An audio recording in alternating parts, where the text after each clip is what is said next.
Ah, the Japanese onsen. You've probably seen pictures, heard stories. They're famous all over the world. But here's the thing, they are so much more than just a hot bath. They're this incredible mix of cultural tradition, a social ritual, and as we're about to find out, they might even pack some surprising health benefits. So let's dive in. You know that feeling, right? You sink into warm water, and it's like the stress of the entire day just melts away. But what if that simple, amazing feeling was actually doing something more? Could it be improving our health in ways we can actually measure? Well, science is starting to have some answers. Okay, so let's move past the it just feels good part for a second and look at what the hard data is telling us, what really happens to our bodies when we soak in a hot spring. So, we're actually going to look at a pretty serious study here. This is a big systematic review. That means researchers looked at a ton of different studies all at once. It was published in the peer-reviewed journal Complementary Therapies in Medicine, and it dug into how thermal therapies, like Onsen, actually impact our bodies. Now, this is where it gets really interesting. The review found this super clear split based on age. Get this. For adults under 60, regular dips in the hot spring were linked to a significant drop in both total cholesterol and the bad LDL cholesterol. But for adults over 60, that same effect just wasn't there. So, what's going on with that? And yeah, this chart right here, it tells the whole story. See that trend line heading down? As the average age of the people in the studies goes up, the cholesterol-lowering effect goes down. It really suggests that our body's response to this kind of heat therapy might actually change as we get older. The study also looked at different kinds of heat. As you can see, the hot springs seem to be champs at lowering total cholesterol compared to saunas. But on the other hand, saunas did a better job of raising HDL, which is the good cholesterol. So the takeaway here? They're both good for you, but they work in slightly different ways. Okay, so we've established there are some real potential health perks. Awesome. But for a lot of us visiting Japan, there is a huge practical question that pops up way before we even start packing. What am I going to do about my tattoos? Let's just tackle this one head on. You know, this quote from the founder of tattoo-friendly Onsen just hits the nail on the head. It perfectly captures that knot of anxiety a lot of people feel. But the good news is, what used to be a really strict barrier is way, way easier to handle now. You can absolutely turn that uncertainty into confidence. First things first, you gotta understand where this rule even comes from. And trust me, it is not personal. It's not about your style or your art. It's a cultural leftover from a time when tattoos in Japan were really strongly associated with the Yakuza, with organized crime. So it's all about tradition. It's not a judgment on you. So what can you actually do? Well, you've got 3 solid options.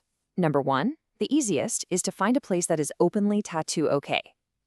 Number 2, if you have smaller tattoos, you can grab some of these waterproof cover-up stickers from a pharmacy. And number 3, you can book a private onsen called a kashikiri, which is amazing because you get the whole thing to yourself. So you see, you've got options. All right, so you found a tattoo-friendly spot, you're all set to go. Now, what do you actually need to bring with you? Let's build out your onsen checklist so you can walk in feeling totally prepared and confident. Now, what you need to pack really depends on the type of place you're headed to. As you can see from this chart, if you're staying at a ryokan, a traditional inn, they'll pretty much have you covered. But if you're popping into a small local bathhouse, you're probably going to need to bring your own towels and soap. The trick is to just check ahead. Or, hey, just come prepared for anything. But look, no matter what, these are the absolute must-haves. You need 2 towels, a big one for drying off in the changing room and a small one for the bathing area. You'll want a 100 yen coin for a locker, a fresh set of clothes for after, and definitely a hair tie if you've got long hair. Okay, now for what might be the single most important part of all this, the etiquette. Onsen have a very specific set of unspoken rules, and knowing them is everything. It's the key to showing respect and, honestly, to feeling completely comfortable yourself.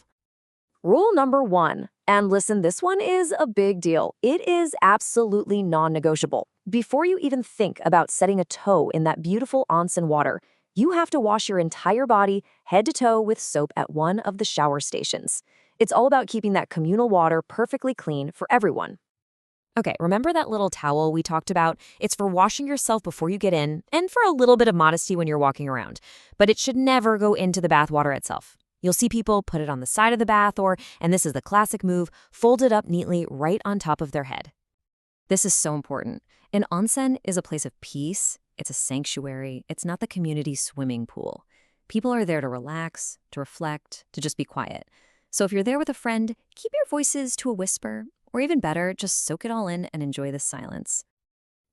I saw this great tip on Reddit that just sums it up perfectly.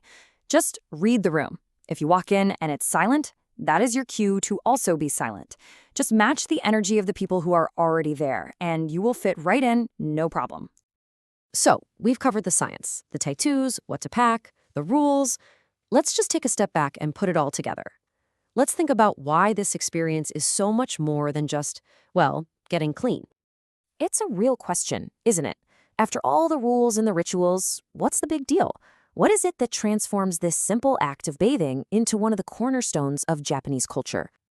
This right here, this is the magic of the onsen.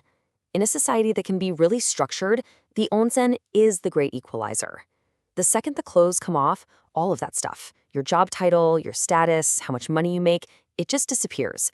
Everyone is just a person, sharing the same water. Ultimately, when you visit an onsen, you're taking part in this beautiful tradition of shared vulnerability and communal peace. It's about being present, being respectful, and just being open to the experience.